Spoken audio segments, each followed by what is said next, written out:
예전에 1982년 기준으로 해서 네네. 한 해에 돈을 가장 많이 번 연예인이 누구인지 조사한 적이 있거든요. 아, 그래요? 3등이 이주희 씨예요. 2등이 정윤희 씨입니다. 네네. 그럼 1등은 누굴까? 누구였을까요, 1등? 셋 중에 하면 유진 씨 아닙니까? 유진 씨. 유진 씨? 네, 맞습니다. 1위였네, 1위. 고소득 연예인 1위는 유지희 씨라고 합니다. 유지희 씨는 1956년에 태어나서 1974년도 영화 그대의 찬손으로 데뷔를 하는데요. 드라마 서울 야곡을 비롯해서 영화 내가 버린 남자, 청춘의 덫, 가시를 삼킨 장미, 피막 등을 히트시키면서 톱스타 반열에 오르게 되는데요. 1979년에는 영화 신밧다로 2세대 트로이카 여배우 중에 처음으로 대종상 여우주연상을 거머쥡니다. 70년대 김태희로 불리며 현재까지도 명실공히 지성미 여배우의 정석으로 기억되는 배우인데요. 어쩌다가 성격이 저렇게 어쩌다가라니요. 궁금하네요. 오늘도 제가 직접 능력치를 매겼는데 유진 씨는 육각형이에요. 육각형인데 어렸을 때 자기가 성격이 좀 남달랐다 이런 얘기를 하셔가지고 점수를 빼봤고요. 데뷔 시절부터 이 미모는 정말 주목을 받아가지고요. 애초에 이제 1974년에 한 영화사에서 그대는 찬손이라고 하는 영화를 준비할 때 명동 길거리를 다니면서 작가가 말한 이미지를 직접 찾아보기도 했고 그때 유진 씨가 딱 등장을 했으니까 우리 영화를 구원해 줄 수 있는 사람이다 이렇게 생각하지 않았을까? 그러면서 이제 오디션을 딱 벌였는데 이분이 2300대 1을 뚫고 와, 2,300대 주연으로 발탁이 됩니다. 근데 이때 유진이 영화사에 사기를 당했다고 합니다. 아, 그래요? 2300대 1 이런 말도 안 되는 경쟁률에서 뽑혔지만 연기에 욕심이 없는 유진이 끝까지 연기할 생각이 없다고 계속 버텼다고 합니다. 근데 영화사에서는요 진짜 애걸복걸 했었나 봐요. 그래도 안 통하자 어떤 방법을 썼을까요? 돈인가? 애들 풀었겠지 뭐. 작업해. 바로요 3개일주를 보내주겠다 100일라는 약속을 하게 된답니다. 가능해요, 그 당시에? 해외여행 자유라 80년대 후반에 되는데. 그 당시 많은 사람들의 로망이었던 게 바로 세계일주 아닙니까? 그 말에 그녀는 단번에 오케이를 하게 된답니다.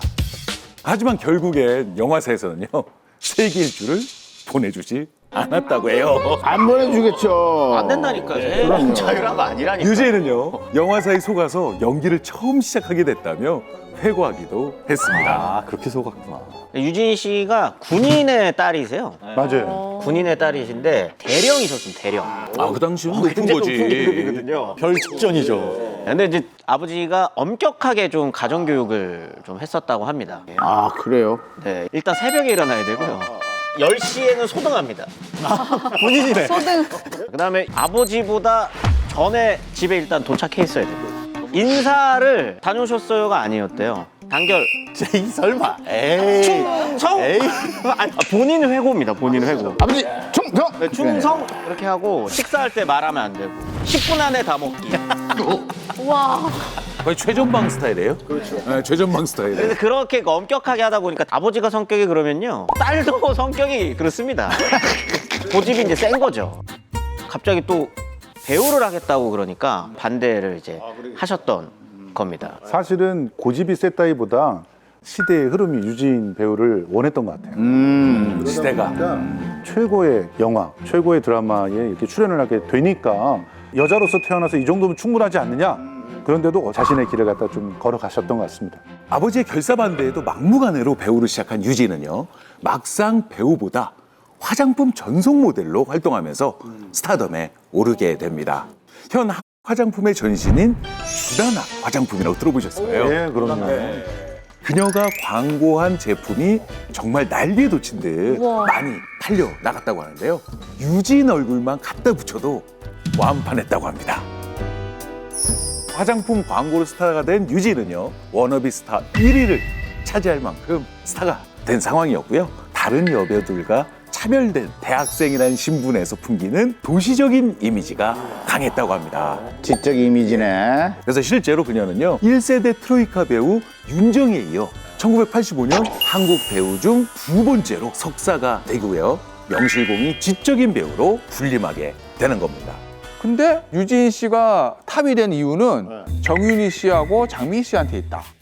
왜냐면 77년도에 한 방송국에서 드라마를 해요. 청실 홍실.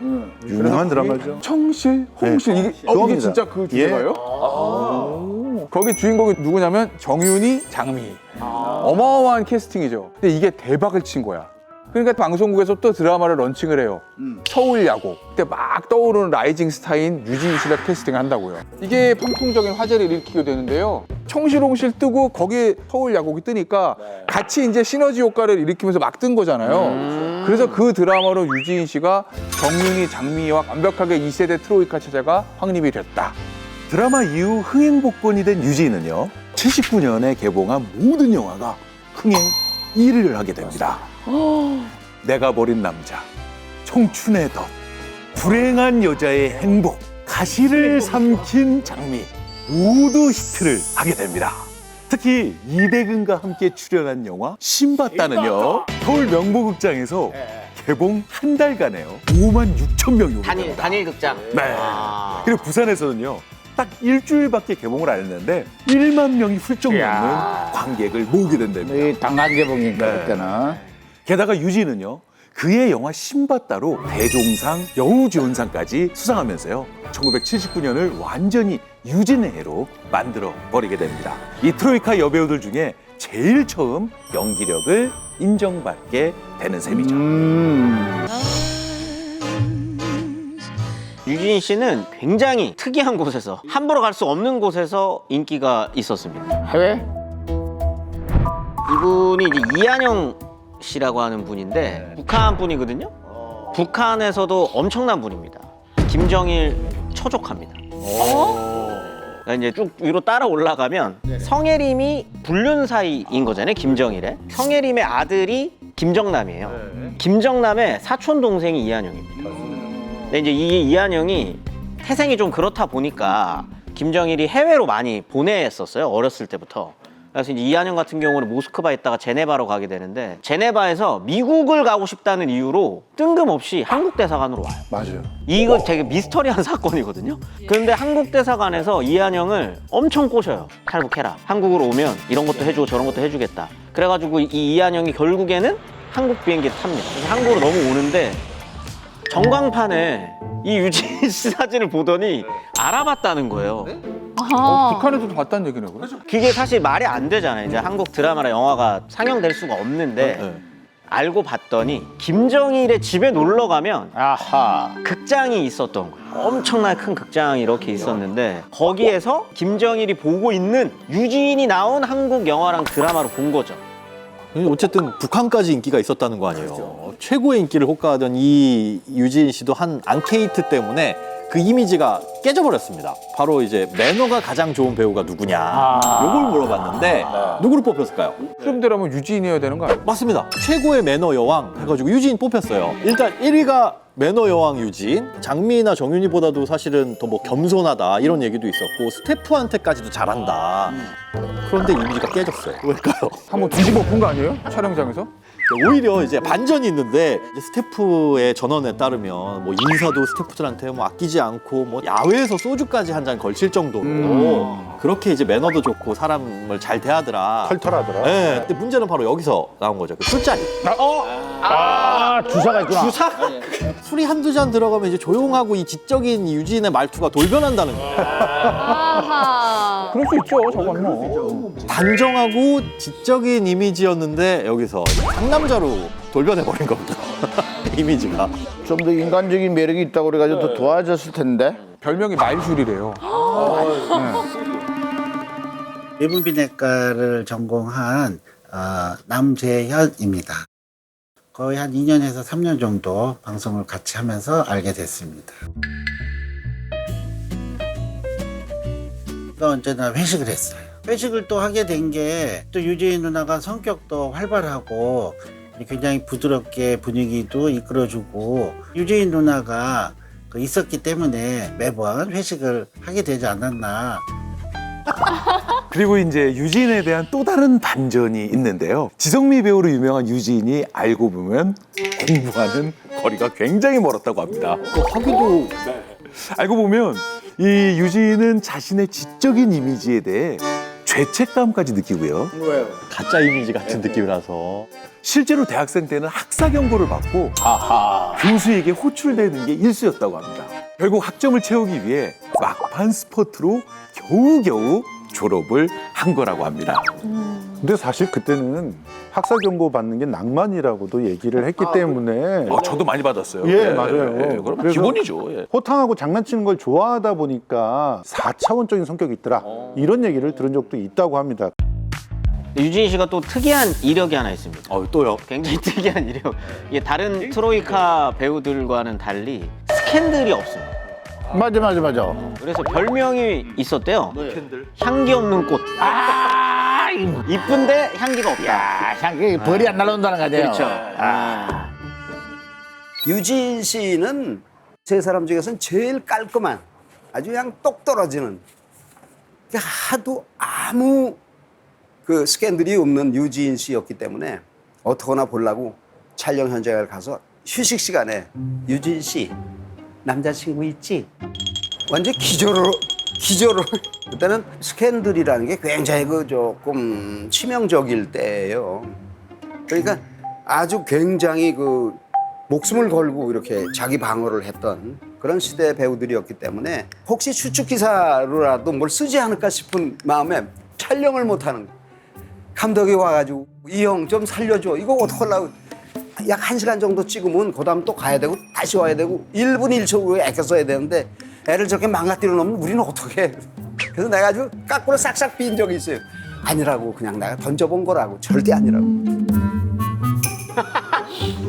질문 한번 던졌다가 근데 유진 씨가 스캔들이 없었던 이유가 또 있습니다. 뭐요? 이게 사실 저는 결정적이었었던 것 같은데 아버지 때문. 맞아요. 아버지 아까 군인이라 그랬잖아요. 네네네. 근데 74년에 또 일이 한 번 있었대요. 74년이면 긴급조치가 남발되던 때예요. 그렇죠. 근데 이제 긴급조치가 딱 터졌는데 군인이었던 아버지가 영화사로 찾아왔다는 거예요. 오, 아빠, 제발. 이거 어떡하죠? 아빠, 제발. 문을 탁 박차고 들어와가지고 했던 말이 있는데 뭐였을까요? 이렇게 찾아온 것까지도 충격적인데. 딱 하고 오셔서 했던 말은 사실 그런 게 아니라 우리 딸 잘하고 있나요? 그냥 이런 걸 물어보시러 온 거예요. 뭐예요? 무섭게. 아버지도 걱정이 된 거죠. 긴급조치가 떨어졌는데.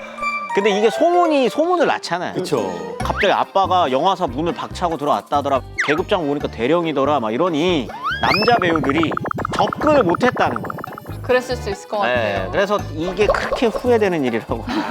유진 씨 입장에서 아버지 때문에 내가 연애도 못하고.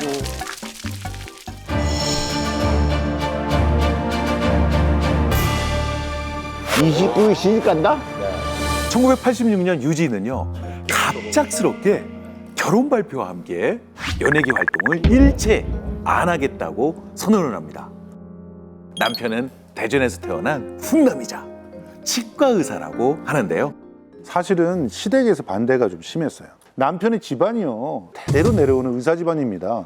그러니까 이제 보수적일 수밖에 없고 며느리는 좀 참한 현모양처 뭐 이렇게 원했었는데 그러지 않은 연예인이 들어온다니까 이제 결사적으로 반대를 하셨던 것 같아요. 그러니까 자기가 연예인답지 않다는 걸 보여줘야 되잖아요. 아, 결혼식도 그렇게 화려하게 하지 않고 소박하게 꾸미지 않고. 기억이 나네. 저 중학교 1학년 때거든요. 아 충격이었나요? 약간 그랬던 것 같아요. 왜냐면 저는 세 사람 중에 유진 씨를 제일 좋아했거든요. 결혼을 한단 말이야. 두둥 막 이런 약간. 근데 실제로 시집살이를 좀 많이 했던 것 같아요. 시작할 때부터 저렇게 기사가 날 정도면 이거는 만만한 결혼이 아니거든요. 그래서 나름대로 유진 씨가 되게 잘했대요. 시부모님 뭐 근처에 사시는데 매일 아침에 문안 인사드리고. 어머. 예. 딸도 한 둘 낳고 잘 키웠는데 워낙 이제 시어머니, 시부모님의 반대도 심했으니까 기본적으로 시부모님이 우리 며느리가 어디 얼굴 드러내는 거를 싫어했다는 거예요. 근데 생각해보면 90년대 유진 씨를 TV나 영화에서 본 기억이 없어요. 완전히 사라졌죠. 안 나와서 한 20년 동안. 예. 그리고 집도 대전이니까 서울 오기 쉽지 않고. 그런데 역시 뭐 이렇게 자꾸 누르면 터지지 않습니까? 그래서 2002년에 이혼.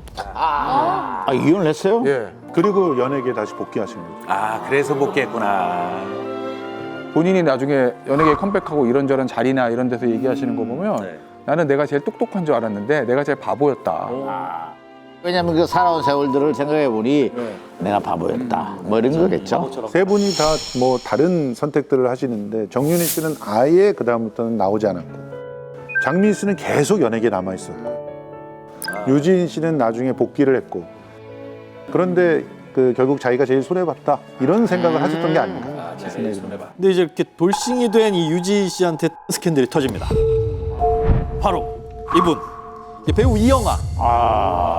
이영하 씨의 연문설이 터진 거예요. 심지어 유지인 때문에 이영하가 이혼을 했다.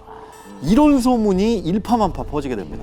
뭐 이영하 씨하고 유지인 씨가 워낙 좀 친한, 지금으로 얘기하자면 뭐 남사친, 여사친, 뭐 또 오빠시고 가깝게 지냈던 것 같기는 해요. 근데 이 상황에 대해서 이제 이영하 부부는 물론이고 유지인 씨까지 절대 아니다라고 극구 부인을 했습니다. 실제로 이 두 분이 같은 학교에서 교수를 또 재임을 하고 있고 주변에서 보기에 그렇게 볼 수 있으니까 어색한 사이가 돼서 친구를 그냥 친한 친구를 잃었다 이렇게 얘기를 합니다.